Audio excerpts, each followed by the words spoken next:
ఈ స్టిల్ చూపిస్తే ఇక్కడ మాస్టర్ అర్జున్ ఒక మహిళా శవాన్ని ఏదో పేటికి మీద పెట్టి లాక్కుంటూ పోతున్నాడు. హిందూ శ్మశాన వాటిక నుంచి బయటకు వస్తున్నాడు. ఇక్కడ ఏం టైటిల్ లేదు, ఏమీ లేదు. కానీ ఎంతమంది కృష్ణాభిమానుల్ని అడిగితే ఇదేం సినిమా అని 100% కరెక్ట్గా చెప్తారు. అగ్నిపర్వతం. అగ్నిపర్వతం రివ్యూ చేద్దాం ఇప్పుడు. 1985. ఓకే, 1985కి వెళ్దాం. టైం ట్రావెల్ చేద్దాం. ఏదో పాత సినిమా మాట్లాడుకుంటున్నట్టుగా మాట్లాడుకోకుండా ఇప్పుడే ఈ సినిమా చూసాం, బయటకు వచ్చాం అనే ఒక కాన్సెప్ట్లో మాట్లాడుకుందాం. ఎందుకంటే ఆ రోజుల్లో యూట్యూబ్లు లేవు కదా, మరి మనం ఇప్పుడు అది కాంపన్సేట్ చేయాలి. నేను ఈ సినిమా రామకృష్ణ 70mm చూశాను. జనవరి 11, 1985 6 గంటల ఆటకి వెళ్ళాను. 14 మంది ఫ్యామిలీతో వెళ్ళాం. అయితే ఇది బాగా పాపులర్, విజయవాడ సైడ్ అప్సరాలు వచ్చినట్టుంది సినిమా. అయితే ఈ సినిమాతో పాటు ఆ రోజు చట్టంతో పోరాటం అని చిరంజీవి సినిమా రిలీజ్ అయింది. ఆ సినిమా ఇంటర్వెల్లో అభిమానులు మాట్లాడుకుంటున్నారు, చట్టంతో పోరాటం సినిమా పోయింది, ఇది ఇట్టయింది అని తెగ సంతోషపడ్డారు. అయితే ఈ సినిమా రివ్యూకి వద్దాం. సో ఇలాగ తల్లి అద్భుతమైన, చాలా మనసు కదిలించే ఫ్లాష్ బ్యాక్ పెట్టారు. తన హీరో తల్లిని పతితాన్ని ముద్రేసి సొంత హీరో తండ్రే తరిమేస్తే ఆ తల్లి శవాన్ని లాక్కుంటా పోతా ఆ పిల్లోడు దహన సంస్కారాలు చేస్తాడు. అక్కడ దహన శ్మశాన వాటికలో కూడా ఆ శవానికి ఎంట్రీ లేకపోతే చిన్న పిల్లోడు లాక్కుంటా పోయి అంత కష్టాలు పడి అంత మండే అగ్నిపర్వతంలో తయారవడానికి కావాల్సిన బ్యాక్గ్రౌండ్ క్రియేట్ చేశాడు పరుచూరి బ్రదర్స్. సో ఇలాంటి సినిమాలు, సీన్లు తర్వాత ఒక 50 ఏళ్ళ పాటు అవి కొట్టే అంత గొప్ప సన్నివేశాలు ఇవి. నాకు మీరు కొమరం పులి చూస్తే అందులో ఇవన్నీ ఉంటాయి. తర్వాత 1983లో స్కార్ఫేస్ అని, తర్వాత ఎన్నో మాఫియా సినిమాలు వచ్చినాయి హాలీవుడ్లో. అలాంటి మాఫియా సినిమాలకి ఎలాంటి ఇన్స్పిరేషన్ తీసుకోకుండా దాన్ని ఎంత ధీటుగా ఈ సినిమా రాశారంటే, అగ్నిపర్వతం లాంటి సినిమా అంతకు ముందర తెలుగు సినిమాల్లో జస్టిస్ చౌదరి లాంటి కథ కాదు, కొండవీటి సింహం ఇలాంటి కథ కాదు, గూండా ఇలాంటి కథ కాదు. ఎక్కడ కూడా ఏ రామారావు గారు కూడా ఏం క్యారెక్టర్ ఇది. ఆ తర్వాత కూడా మళ్ళీ అగ్నిపర్వతం లాంటి క్యారెక్టర్ రాలేదు ఎవరికి. జమదగ్ని లాంటి క్యారెక్టరు ఇన్స్పిరేషన్ తీసుకున్నారు కానీ క్యారీ అవ్వాల. ఎనీ కేస్ ఇక్కడ అద్భుతం. కృష్ణ గారి ఎంట్రన్స్, వీళ్ళు బౌంటీ మాట్లాడుకుంటూ ఉంటే మన రావు గోపాలరావు, ప్రభాకర్ రెడ్డి కృష్ణ గారిని వేసేయాలి, జమదగ్ని వేసేయాలి, మనకు అడ్డు తగులుతున్నాడు.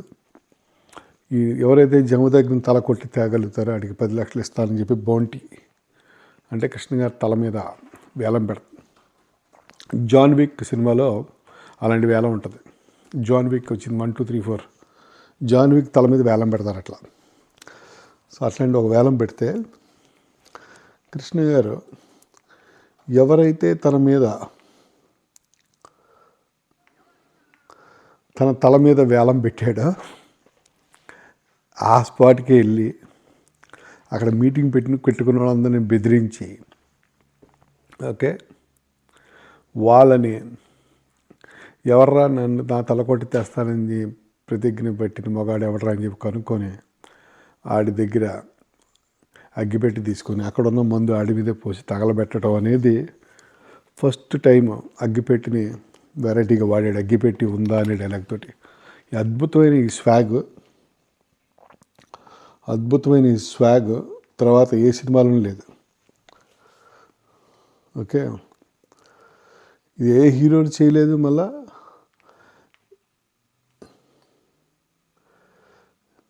ఇక్కడ ఏదో తేడా వచ్చింది, టెక్నికల్ ప్రాబ్లం వచ్చింది. ఒక్క నిమిషం. ఓకే, అది ఆ సీన్. మనం ఎక్కువసేపు సీన్ పెట్టలేం, ఎందుకంటే యూట్యూబ్ వాళ్ళు వీడియో చూపిస్తే మళ్ళీ మనని బ్లాక్ చేస్తారు. సో ఇట్లాంటి సీన్ ఏ సినిమాలో లేదు. ఇలా చెప్పుకుంటా పోతే ఈ సినిమా గురించి చెప్పుకుంటా పోతే 3 గంటలు పట్టుద్ది. ఓకే.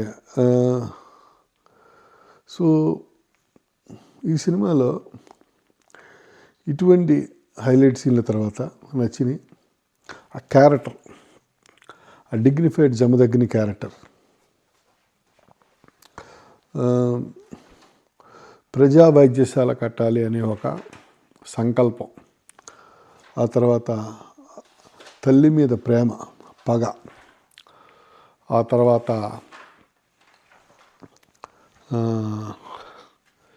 ఏంటిది తనలాగే ఉండే ఇంకో హీరో తమ్ముడు, స్టెప్ బ్రదర్ చంద్రం తర్వాత ఆ చంద్రానికి ఏంటో పోలీస్ ఇన్స్పెక్టర్కి డ్యూటీ వేస్తారు జమదగ్ని పట్టుకోమని. So wonderful conflict. ఆ వండర్ఫుల్ కాన్ఫ్లిక్ట్ తర్వాత ఇంటర్వెల్ దగ్గరికి వచ్చేసరికి మనకి పాటలు అయితే అద్భుతం ఈ సినిమాలో. క్లాసిక్స్ 6 పాటలు కూడా క్లాసిక్. విజయశాంతి, రాధ.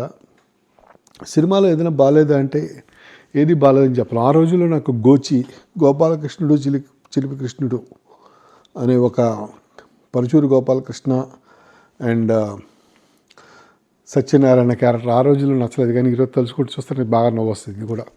ఈ సినిమాలో ఏదైనా బాగాలేదా అంటే బాగాలేదని చెప్పలేము. కాబట్టి ఈ సినిమాకి రేటింగ్ 5/5 ఇస్తాను నేను. తర్వాత నాకు ఇంకా అద్భుతంగా నచ్చింది మన ఇంటర్వెల్ దగ్గర ఇద్దరు కృష్ణులకి ఉండే ఫైట్. ఒకటే కృష్ణని ఇద్దరు చేసి చంద్రం జమదగ్ని మధ్యన ఫైట్ పెట్టి అద్భుతంగా షూట్ చేస్తారు. కృష్ణ గారు కూడా అంత ఇంపాక్ట్గా యాక్ట్ చేశాడు ఆ ఫైట్లో. అక్కడ ఒక డైలాగ్ ఉంటుంది, పోలీస్ ఇన్స్పెక్టర్ వార్నింగ్ ఇస్తాడు, నా గురించి తెలిసిన వాడు ఎవడో నా మీద చెయ్యి వేయలేదు, పోలీసులతో నేను ఎప్పుడు చెయ్యి కలపలేదు అనే ఒక డైలాగ్ ఇప్పటికీ కూడా యూట్యూబ్లో చిన్న రీల్గా వస్తే చూస్తూ ఉంటాం. సో ఇట్లా చెప్పుకుంటా పోతే ఈ ఫైట్ అండి ముఖ్యంగా ప్రభాకర్ రెడ్డి దగ్గర నుంచి విజయశాంతిని రక్షించే ఈ సీన్లో వచ్చే ఫైట్ నా బూస్ట్తో నా భవిష్యత్. వాళ్ళకి చెప్తాడు అక్కడ వేశ్యలకి, వాళ్ళందరినీ అక్కడి నుంచి రక్షించి ఈ 4 దిక్కుల్లో మీకు ఇష్టం వచ్చిన దిక్కుకి వెళ్ళండి, కానీ ఇలాంటి దిక్కుమాల ప్లేసులకు మట్టికి వెళ్ళకండి అని చెప్తాడు. వాళ్ళందరికీ డబ్బులు ఇచ్చి పంపించేస్తాడు. ఈవిడికి చెప్తాడు ఆ వేశ్యని నడిపించేదానికి, రేపొద్దు నేను ఎక్కడైనా వెళ్తున్నప్పుడు నువ్వు ఏదో పని చేస్తూ కనిపించాలి, కనిపించకపోయావో ఎవరికీ కనిపించిన చోటుకి వెళ్ళిపోతావు. ఈ డైలాగ్స్ కానీ ఈ ఫైట్లు కానీ అసలు క్లాసిక్. అసలు ఇవాళ మళ్ళీ పిలిచి దీనికి అవార్డు ఇవ్వచ్చు, ఎందుకంటే అప్పుడు ఇవ్వలేదు కదా, పుష్పకి అవార్డు ఇచ్చారు, మరి ఇప్పుడు పిలిచి అవార్డు ఇవ్వాలి దీనికి. తర్వాత ఇంకా ఈ గాలిలో పాట, నాకు ఇంటర్వల్ ఫైట్లు, ఇంకొకటేం చెప్పలేము ఈ సినిమా. ఇంకా ఈ సినిమాలో ఇదే రగిలుతున్న అగ్నిపర్వతం పాటలో గాజు ఇలా కొట్టి రక్తం అంటుకుని ఇలా పెట్టుకుంటే రామారావు గారు ఫీల్ అయ్యారంట, ఇదేదో హస్తం పార్టీని ఎంకరేజ్ చేస్తున్నాడని. వైజయంతి మాల గారు ఉండి అప్పుడు సెన్సార్ సభ్యురాలు, ఆవిడ ఎందుట మంచిదేగా మాకు మంచి పబ్లిసిటీ వచ్చింది అనుకుంది. ఆ రకంగా వాళ్ళు ఏదో కంప్లీట్ ఫీల్ అయ్యేది, దీని వెనకాల కూడా నాకు తెలియదు. కానీ ఇంత గొప్ప సినిమా రామారావు గారికి 1980 కొండబెట్టి సింహం జస్టిస్ చౌదరి కంటే సినిమా బాగుంటుంది. అవి కూడా గొప్ప సినిమాలు అనుకోండి, కానీ ఇది ఇంకా బాగుంటుంది. ఈ సినిమాలో క్లైమాక్స్ వరకు కూడా, క్లైమాక్స్లో కూడా అట్లనే మొత్తం అయిపోయిన తర్వాత క్లైమాక్స్కి వచ్చేసరికి ఇక్కడ ఈ సీన్లో డైలాగ్, అన్నపూర్ణమ్మ గారిని రక్షించిన తర్వాత ఈ డైలాగ్, ఆణిముత్యం, మీకు అమ్మా నాన్న ఎవరో లేరా బాబు అంటే, తండ్రి ఉన్నాడు కానీ ఈ గుండెల్లో లేదు, తల్లి లేదు కానీ ఈ గుండెల్లో ఉంది అని చెప్పే డైలాగ్ అసలు ఆ పోజ్ చూసారు అసలు. సో తర్వాత ఇంకా ముందుకెళ్తే ఈ డైలాగ్ ఇదే చెప్పింది నేను, నా గురించి తెలిసిన వాడెవడో నా మీద చెయ్యి వేయలేదు, పోలీసులతో నేను ఎప్పుడు చెయ్యి కలపలేదు. పరువు నష్టం దావా వేస్తే కోర్టులో కట్టడానికి నీ దగ్గర కాకి బట్టలు తప్ప ఏమీ ఇవ్వగలవు. అయితే అసలు మామూలు సినిమా కాదు అసలు. ఇలాగా ఈ సినిమా క్లైమాక్స్లో కూడా అంతే. ఇదో పాట, అద్భుతమైన పాట, వయ్యారాలు సింగారాలు. ఆ తర్వాత క్లైమాక్స్ కూడా జీపీఎస్కి వెళ్ళిపోయి గుద్దేశాడు అక్కడ రావుగోపాలరావు విజయశాంతిని హరాస్మెంట్ చేస్తూ ఉంటాయి. ఆ సీన్లైన తర్వాత చెప్తాను. ఈ సినిమాకి 3 సార్లు రివ్యూ చేయాలి. ఆ సీన్లైన తర్వాత ఎక్స్ప్లెయిన్ చేస్తాను ఇంకోసారి. మీకు ఇష్టమైతే అడగండి, మళ్ళీ చేస్తాను. ఆ సీన్లన్నీ చెప్పడానికి ఓ రోజు సరిపోదు అసలు, కూర్చోవాలి. 6 గంటలు చేయాలి ఈ సినిమా రివ్యూ.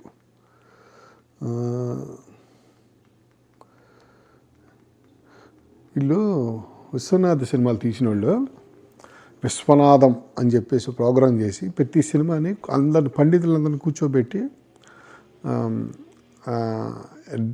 బాగా పొగిడిచ్చారు విశ్వనాథ్ గారిని, ఆ రాసిన వాళ్ళు. నిజంగా పొగడాలి, కానీ దీన్ని కూడా పొగడాలి కదా. ఇవన్నీ కూడా వాళ్ళ కార్యక్రమాలు విశ్వనాథ్ అభిమానులు చేశారు. మరి కృష్ణ గారికి పద్మాలయ స్టూడియో ఉంది, మహేష్ బాబు ఉన్నాడు. కృష్ణ గారి గురించి ప్రాపగండా చేసేది అవడం అభిమానులు మనం చేయాలి. అది పరిస్థితి. కర్మ ఏంటంటే మన కర్మ అక్కడ ఉంది. ఈ సినిమా ప్రింట్ కూడా లేదు, మంచి ప్రింట్ రిలీజ్ చేసి థియేటర్లో వేయవచ్చు కదా. ఇది నా దగ్గర ప్రింట్ ఎక్కడుందో కనుక్కొని నేనే కొందాం అనుకుంటున్నాను. ఈ సినిమా ఓ ప్రింట్ కొని హెచ్డీ ప్రింట్ వేసి సినిమాస్కి ఒప్పేసి అప్సరా టాకీస్లో రిలీజ్ చేద్దాం అనుకుంటున్నాను నేను నెక్స్ట్ కృష్ణ బర్త్డేకి. ఇదండి ఇక్కడ తప్పించుకుంది. ఎన్ని జాన్ వీక్లో వచ్చినాయి తర్వాత గొప్ప గొప్ప సీన్లు. ఈ సీన్లో క్లైమాక్స్ ఇక్కడ కృష్ణ గారు జీప్ వేసుకొని గోడ గుద్దుకొని వచ్చేస్తాడు. ఎక్కడ తగ్గలేదు ఈ సినిమాలో కృష్ణ క్యారెక్టర్. ఇంక ఇన్ని బంగారం లేని డైలాగులు ఒక సినిమా రాసి పెట్టేసాడు. ఇక్కడ కృష్ణ వచ్చినప్పుడు ఇదే వచ్చావా అంటే, ఒకప్పుడు నీ ఇంటికి వచ్చినప్పుడు, ఇది చిన్నప్పుడు గెలిచాడు 6 ఏళ్ళ పిల్లవాడు. ఆ తర్వాత ఇదే రావుగోపాలం చూడటం. ఒకప్పుడు నీ ఇంటికి వచ్చినప్పుడు పసి పిల్లవాడిని, ఇప్పుడు అగ్ని పర్వతం ఫాలాక్షుణ్ణి, అది డైలాగ్ చెప్తారు ఇక్కడ. సో అద్భుతమైన సినిమా. మళ్ళీ అందరూ ప్రశాంతంగా చూడండి. అందరూ కూడా మహేష్ బాబు అర్జీవండి బాబు, దీనికి మాకు హెచ్డీ ప్రింట్ కావాలండి.